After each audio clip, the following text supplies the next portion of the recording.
आज आम बनैबा चिकेन कंचा मसलार तरकारी। चलतु स्टार्ट करिबा। गोटे केजी चिकेन नेची ता सहित मु किछि पियाज किछि रसुण किछि अदा गोटे टमाटो 4टी कंचा लंका गुजराती डालचीनी लवंग को पेस्ट करुछि। प्रथमे मु 1 केजी चिकेन नेची तापर किछि लूण स्वाद अनुसार लूण पकेइली हळदी लंका गुंड धनिया पाउडर चिकेन मसला पाउडर फाड़े लेंबू चुपुड़ी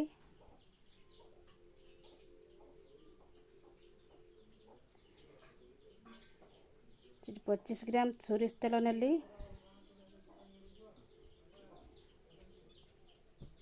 भल भाव मिक्स कली।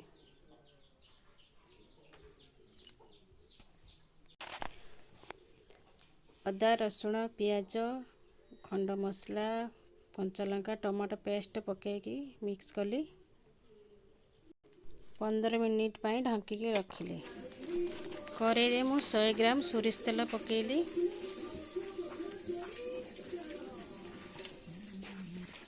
देखंतु तेल गरम हो आसलानी। गोटे चामच चीनी पकेइली चीनी कलर सारा परे देखंतु चीनी रे केमती रेड कलर आसलानी। तापर किछि जीरा पकेइली तेजपत्र 3 ରୁ 4टा कटा हेतिबा पियाज ताको मिक्स कली।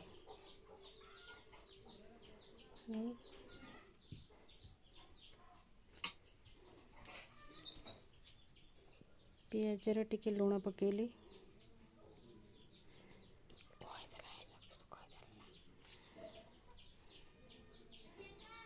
पियाज लाल हो आसलानी।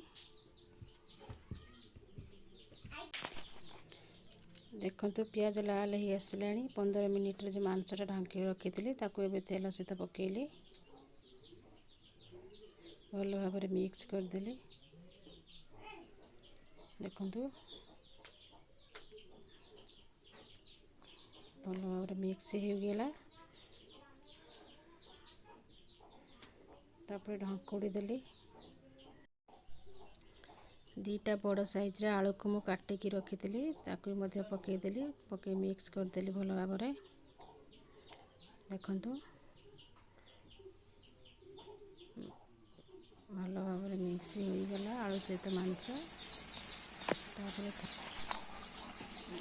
देखंतु पानी की गरम कर रखी कहीं कषा मांस आमर हो गला अधे घंटे 45 मिनिट गरम पानी एवं तरकार देदेली। देखंतु जिते भी आपण मैंने तरकारी रे पानी देवे मांस तरकारी केवे भी ठंडा पानी देवेनि सब बेले ही गरम पानी व्यवहार करेंगे।